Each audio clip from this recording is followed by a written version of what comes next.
Hi, and welcome to the Information Services Today, an introduction webcast series for the third edition.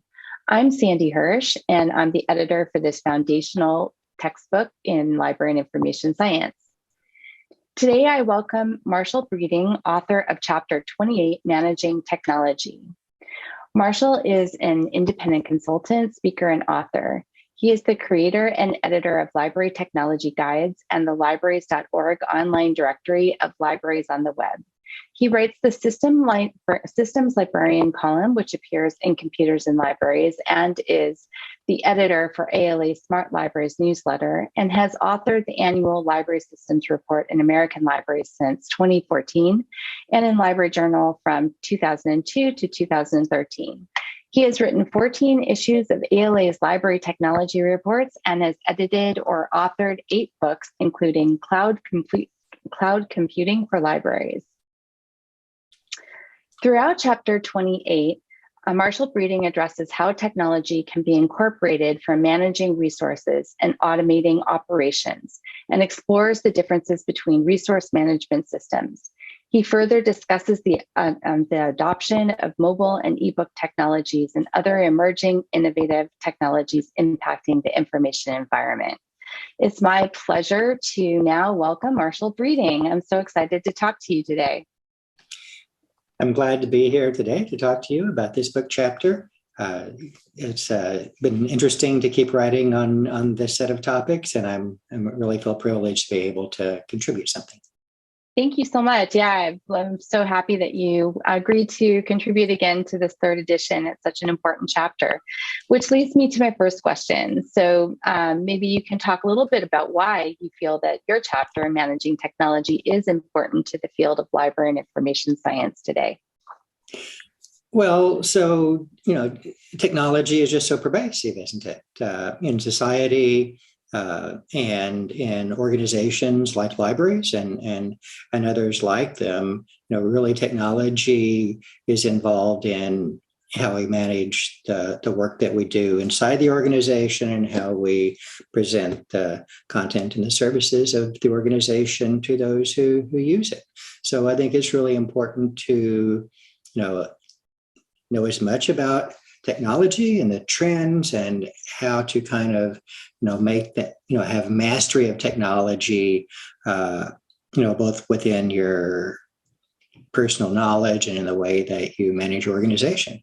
So, I think it just almost goes without saying how important technology is for information professionals this day and time. Thank you so much. I totally agree with you. And it's been especially important to all of us during the pandemic, and has really changed the way that we deliver services and how we interact with each other.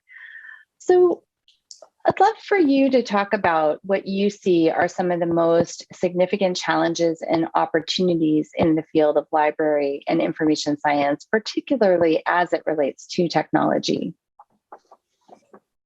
So,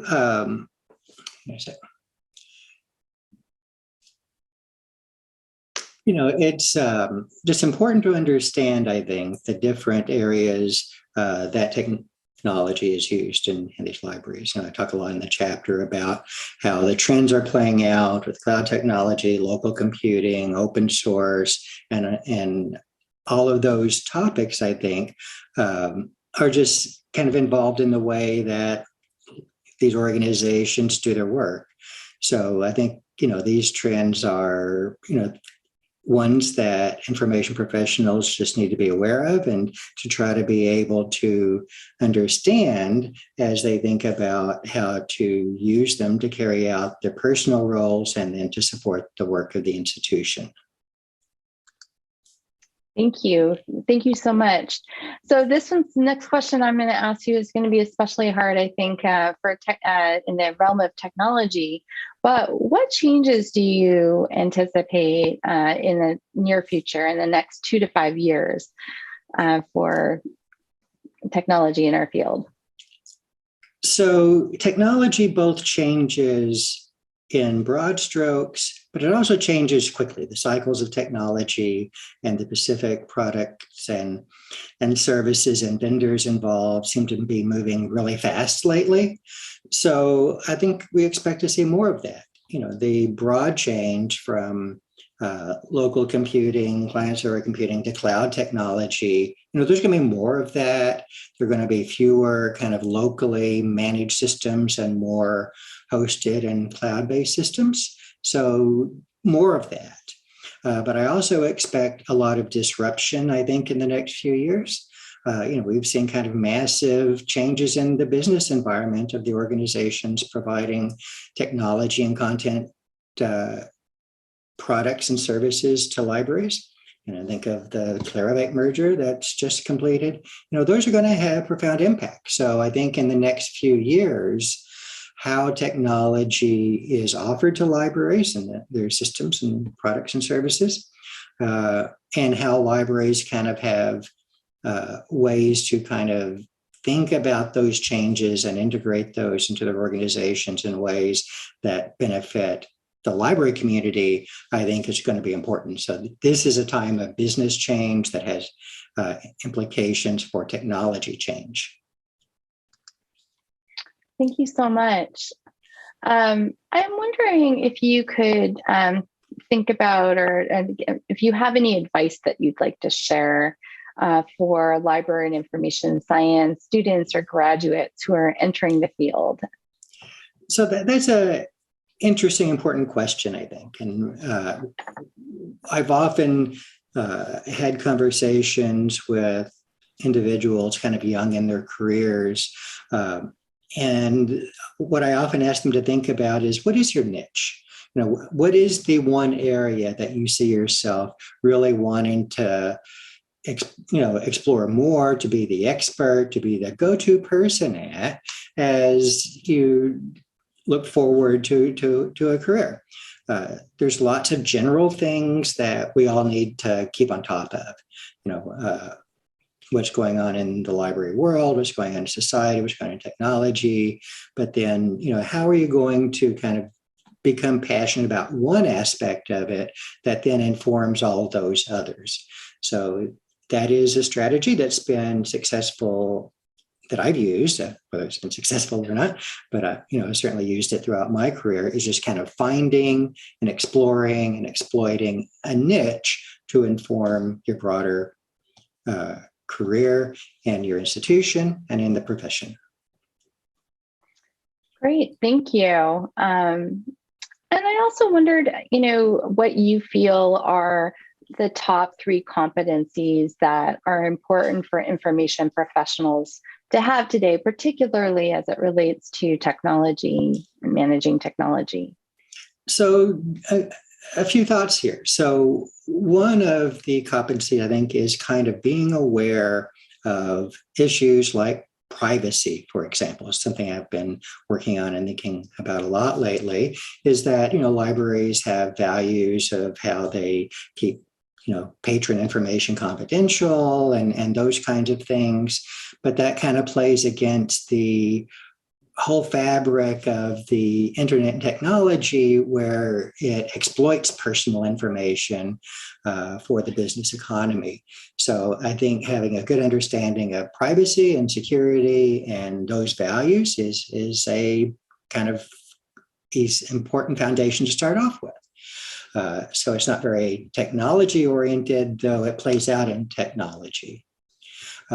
The others, people skills and communication, especially for technologists, I think it's important to focus on that because, you don't want to be kind of this kind of black box of somebody who does things technically, but that can't explain and communicate with others about kind of what the technology is doing and why it's doing it and how it can help you. So those are the things I kind of put at top. And then below that, are the technology skills.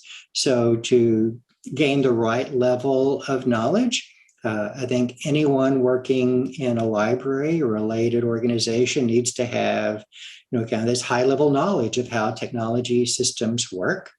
And then the more that you're kind of in the field and doing hands-on work to understand kind of the specific trends in technology, the specific products and services that you're likely to be dealing with and how they work and all of those kinds of details.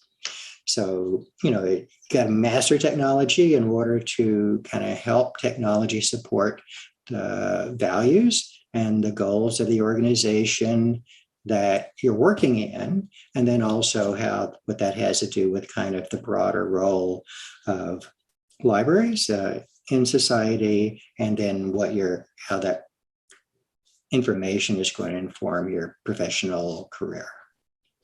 Thank you. I was wondering, just kind of building off of that, if there were any specific technologies or technology competencies that you think are especially important for information professionals to know, or whether that's so highly dependent on the situation that's hard to actually say what those specific ones would be. So it's a little bit of both. So depending on what you do and the systems you use, there's going to be a lot of details that you'll need to know about. But it's also important to understand kind of the concept of technology ecosystems that exist in organizations, whether it be a library or a business or others, that you're never going to have like just one system that does everything. So integration of systems, and then kind of the concept that these systems talk to each other through things like APIs. So it's really that sense of that each component has to be connected and communicate with others. And I think that is kind of a good starting point when you think about how you're going to kind of wrestle technology toward the benefit of the organization. So kind of the interconnectedness of it, I guess, is what I want to sum up. Great. Thank you so much. Marshall Breeding, thank you for joining me today.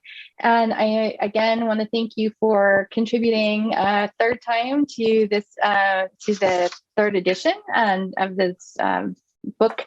I'm so pleased to have it be part of Information Services Today, an introduction. You're very welcome, and I'm glad to participate. And to those who are watching the recording, I encourage you to also check out the online supplement, which has additional resources and recommended readings for Chapter 28, as well as the webcast recording and resources for other chapters in this textbook. I'd like to thank you all for attending this webcast today with Marshall Breeding, author of Chapter 28, Managing Technology.